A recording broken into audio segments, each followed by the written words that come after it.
This is Andy Purewal for ID Boxing. I'm joined by Joe Cordina over Zoom. Joe, I was about to start as world IBF world champion Joe Cordina, but obviously that's not the case for no fault of your own at this moment in time. Lineal. Let's just start off with that before we do come on to other topics. Last week we heard the news that you'd been stripped of your IBF title. Many people felt that it was a very harsh decision. I'm involved in that. I believe it was kind of a very harsh decision for the IBF to take. What's one of your thoughts on losing your title in the manner that you did? Yeah, I was obviously gutted. Me having an injury, preparing for that fight, and they decided to strip me when I know there's been champions in the past with the IBF, and still they're still champions now, and they've had up to some of them, like Errol Spence, for instance, over 2 years out, and he's still champion. So for me to see, and that's not just well, he's the only one. There's a few. So I've done a little bit of research and whatever, and there's a few. For me to see them as still champions after an injury and had lengthy extensions and whatever, it's a bit annoying. I just don't think I haven't been treated fairly, and the reason for it, I'm not sure.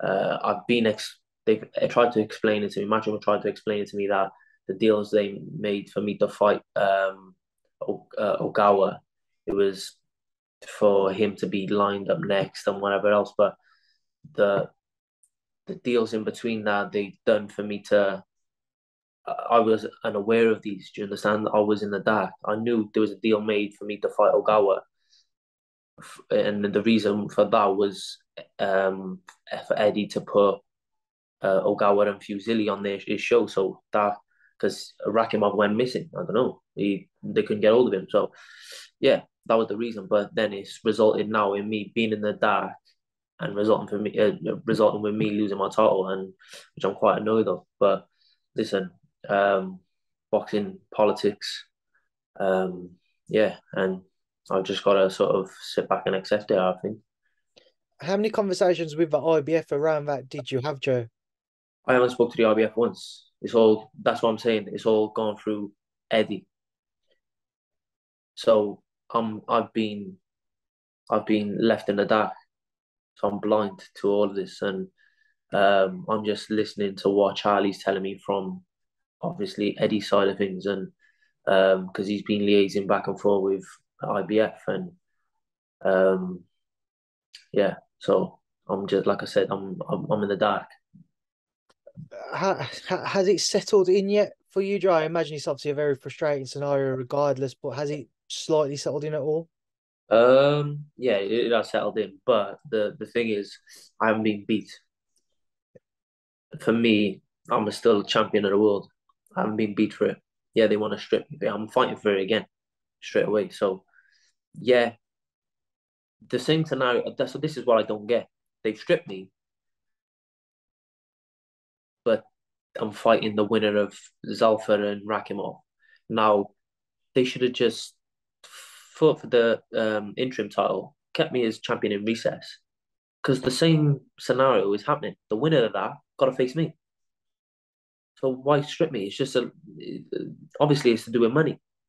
So it's yeah, it was just a pointless thing to do really, and like it's just made them look bad because they haven't done they haven't done for me what they've done for all the others.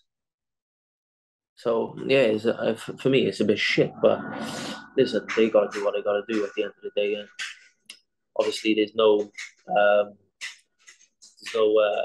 loyalty in boxing clearly. Can Um, you turn that off? Joe, looking at the Rakhimov and Barrett fight, have you had any confirmation from Matchroom as to when they'll want together? And I know they've targeted that Abu Dhabi card for Zalfa to step in to replace you. Nothing official has come out. Is that looking most likely? I don't know. I haven't really spoke to anyone about it. I think well, I spoke to Eddie the other day. I think it was on Tuesday evening, and he was like, "Yeah, we'll get you out there for that. Yeah, get you out to Abu Dhabi for that to watch." And so yeah, I'm assuming it's Abu Dhabi, but I haven't seen them being announced over there yet. So how long are you expecting kind of your recovery to take place now, Joe? And when are you hoping to get your crack back at that IBF strap? Well, the surgeon who done my hand, Mike Hayton, he sort of give me the time frame of you'll be punching in 3 months. So that takes me to the end of December comfortably. So if I can get back out end of March, April, May, anywhere between there, I'll be happy. Like my hand's healing nicely. The scar, I don't get me wrong, I still got my stitches hanging out there and there, but the scar is healing nicely. Yeah, so to be honest, it just looks like a pink pen have gone over my hand, if you can see. Yeah. So yeah, it's healing nicely. I trained today, obviously one-handed. But yeah, it was. I'm happy with how it's progressing anyway. How do you rate Zelfa's chances in that fight with Rakhimov? It's a 50-50 fight. I rate Zalfa. Good boxer, and he can dig as well. So he's yeah, for me it's a 50-50 fight. It's the same as me and Rakhimov. It was a 50-50 fight, and I was looking forward to it. And I would have been able to showcase what I'm able to do because, like I said, I've won a world title, 15 fights, and I haven't got out of second gear. So yeah, it's just I'm uh, I'm I'm looking forward to that fight anyway because I want to see what both of them have got. I know my capabilities. I know theirs. I want to see what they when they come up against each other, what they're able. Joe, just picking that one back up there, he's Yeah, talking about the Barrett fight with Rakhimov and yeah, how he fares. yeah. It's I genuinely think it's a 50-50 fight, and I'm looking forward to seeing how they both fare off against each other. I know what they're capable of, so I'm just I'm intrigued to see what how they come up against each other and how they match up. Joe, I know it's very much in the back of your mind at this moment in time, but after just after you won your world title, there was talk of potential fight between you and Shakur Stevenson. Shakur's Yeah. now moved up, or he said he's going to move up, and has vacated his titles due to missing weight ahead of a conscious Saud victory. What do you make of that? And if this means that you two don't get to share the ring, how disappointed are you that you won't get that opportunity now? Um, well, yeah, obviously it would have been nice to have it at 135 for a unification, but last Saturday, last Saturday was he done a Talksport interview on the radio, and I didn't hear it, but my mate videoed it and sent it to me the next day, so I listened to it, and it was like basically I don't know who was doing the interview because it was I couldn't really hear what they were saying. Um, but I could hear what he was saying, and he said that uh, they said that we only want to see you win one fight in the UK, and that's with Joe Cordina. And he said, yeah, he said that's a fight. It's a big fight for me, big fight for him.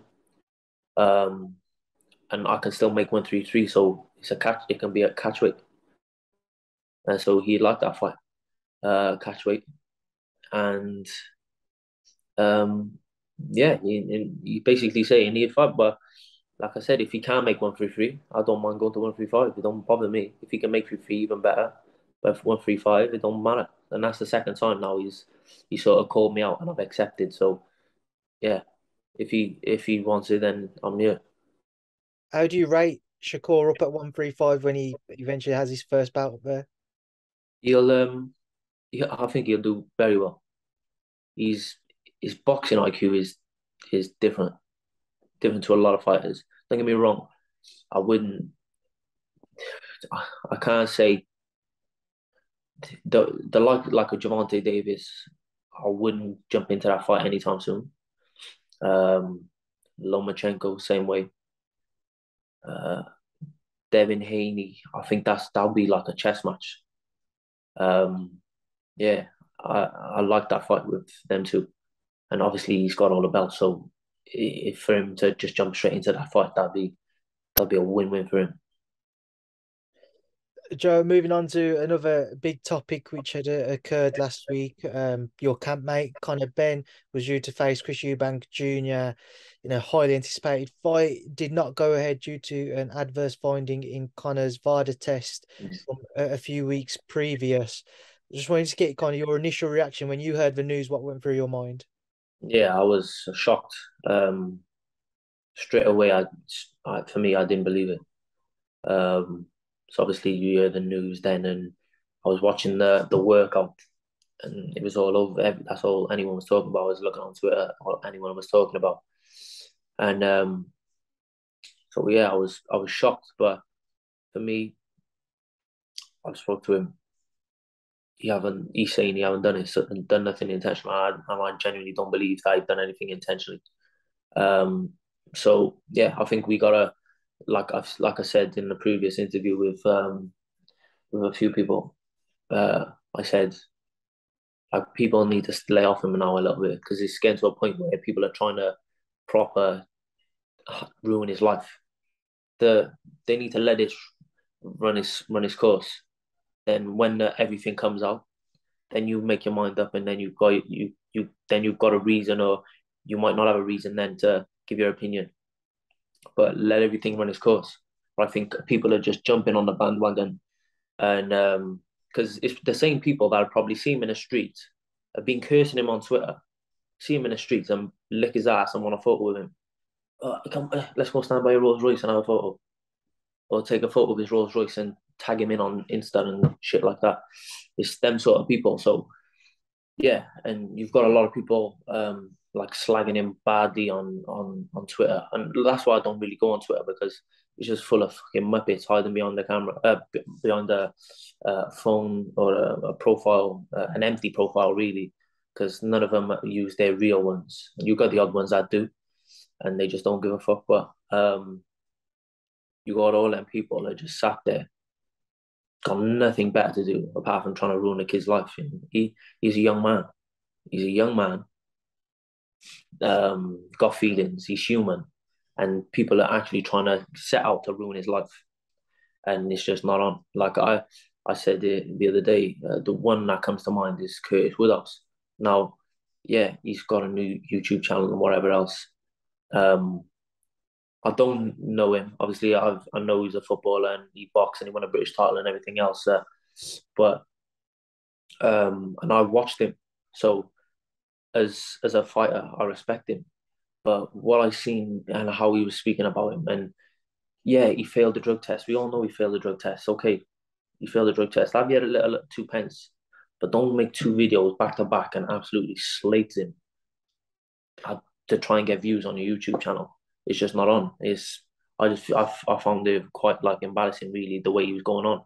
Um, yeah, I was getting slated on socials for my last couple of interviews. But listen, I'm gonna stick by him. He told me, well, he never told me, but he's saying he never took anything. So I'll stand by him until it all comes out. Then if it's wrong, I'll stand on my hands up. Okay, I was wrong. But if he's telling me he never, I believe him.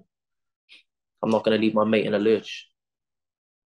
Joe, obviously, as somebody in that camp, somebody who's very close with Conor, and as you've said, you wholeheartedly believe him that he's done had no wrongdoing here. As well as somebody who is tested various times throughout your career, how do you think in this scenario then something could have ended up in his system? I don't know. It could be contaminated. He could have mistaken something for something. He could have took a protein or like a supplement that was not batch tested and is made in the same place as something that is. You don't know. We genuinely don't know. But the question you've got to ask is if you've done previous tests. These people, these scientists can pull up anything.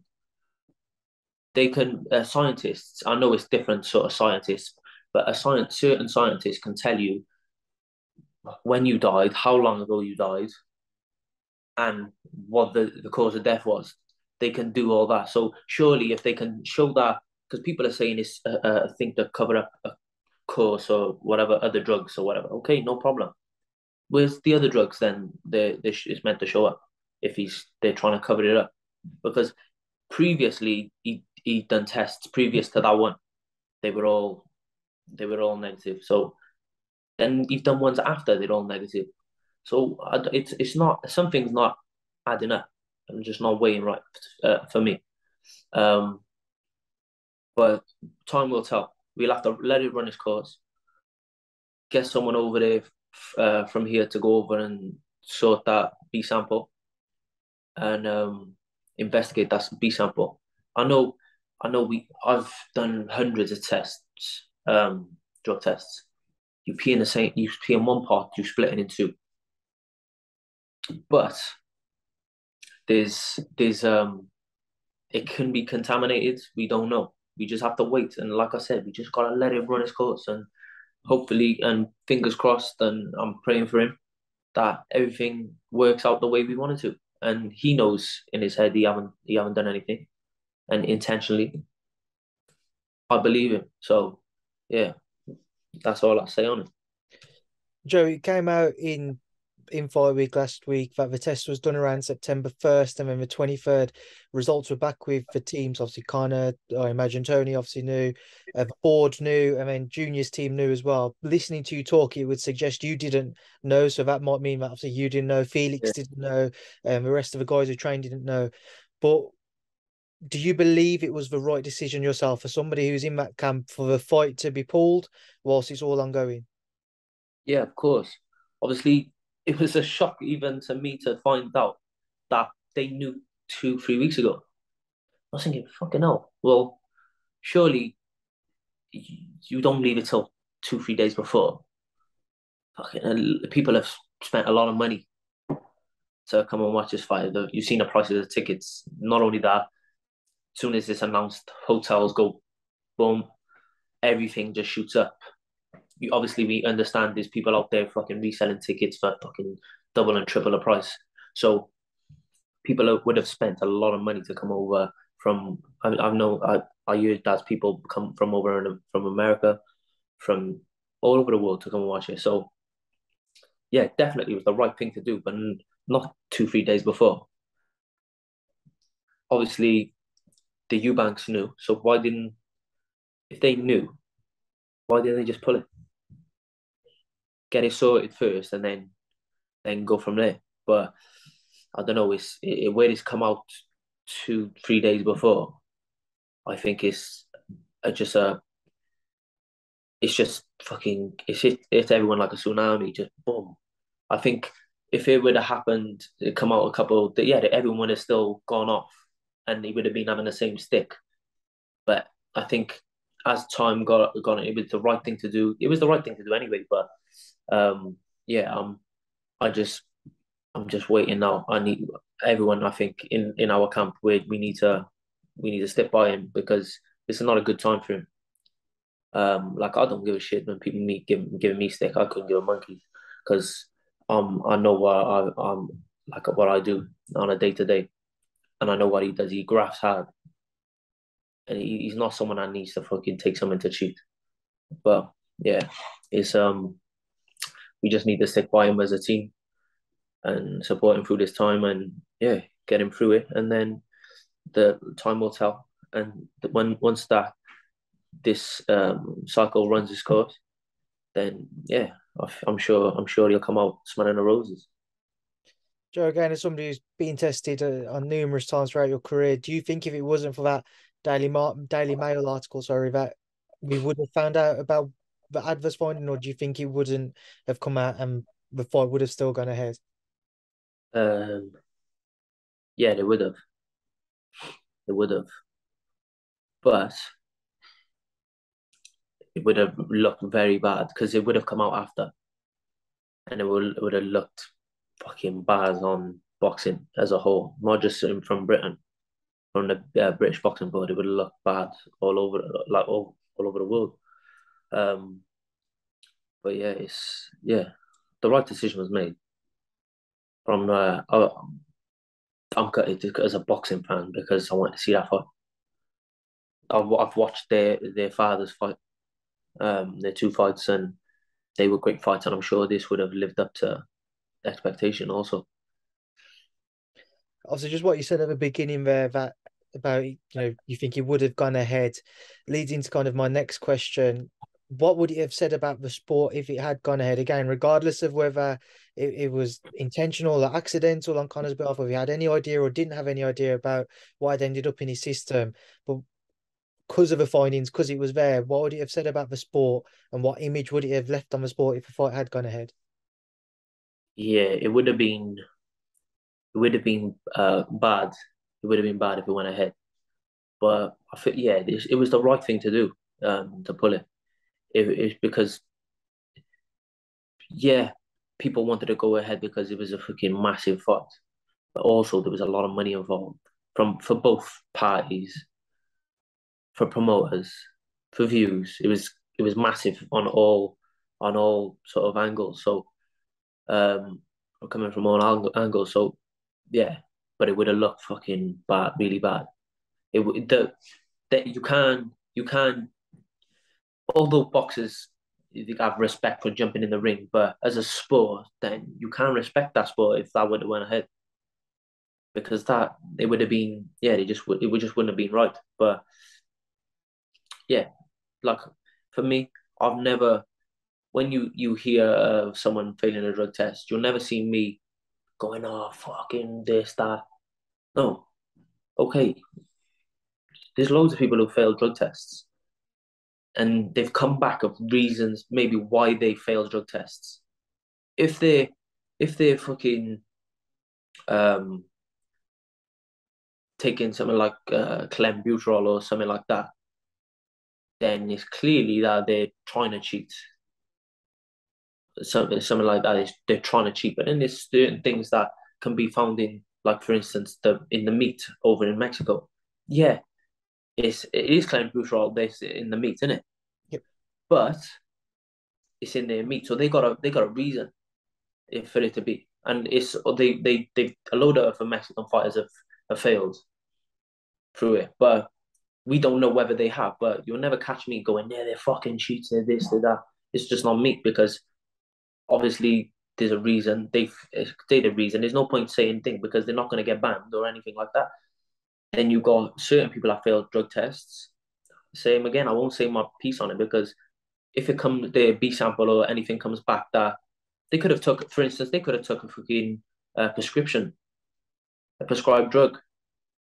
They failed the drug test on that, and then they showed a prescription and shit like that. Is you never know. You never know the situation and the story. But obviously, we just have to wait for Connors.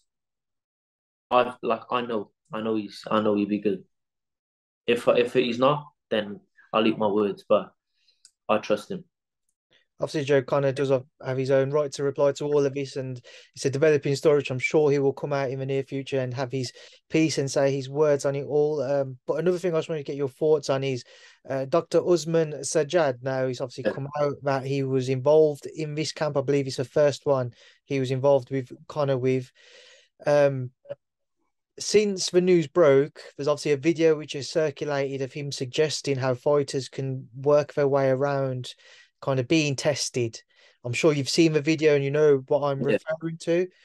What's your knowledge of Dr. Usman's involvement within Connor's camp? Have you worked with him at all? And yeah, Well, as far as like in camp or whatever else, he's. I think I've never met him. I've spoke to him. He prescribed me an impetigo eye cream from I had a impetigo before my last fight, so he prescribed me that. Um, so that's that. That's as far as I go with him. So Connor, same way. I don't know. I haven't been in camp because I've after my fights, I believe he came in after the fight. But yeah, that video don't look too good. I'm not gonna lie, it don't look too good.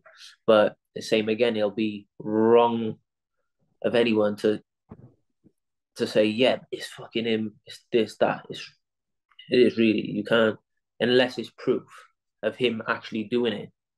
Although that's the reason why, then I think same again, we just need to sit back and say, okay, no problem. Once all the facts come out, then we can start pointing fingers. But until then, yeah, he said what he said on that video. But it just yeah, that's like there's nothing more I can say. I knew he came in after my fight, so I didn't get to meet him. I think he was in our gym once to have a photo with Connor, and that's it. And then left, and I don't think they've been together. But he's worked with a lot of fighters. He's worked with he works with Tyson Fury. He works with Paddy the Baddy, Molly McCann. Um, who else? The Isaac Lowe. Fucking, there's a few fighters out there he works with. So, like, surely, because I've been getting stick. I've been getting stick saying, yeah, you're on a gear. You fucking knocked your last couple of opponents out. Okay, no problem. I don't care. But um, are they getting stick? Because I'm sure, like Tyson Fury's, he's the man at the minute. Do you understand? Is he still getting a stick, or is he still being um loved the same way? It's like he's working for, and he's openly come out and said, "You'll be in my next camp. I don't believe you've done anything wrong." He I use that doctor. We as Connor have obviously brought him into camp, but he haven't done anything because I think he only came in August, I think. So yeah, I don't know. I just yeah, it don't that video don't look good. I'm not gonna lie.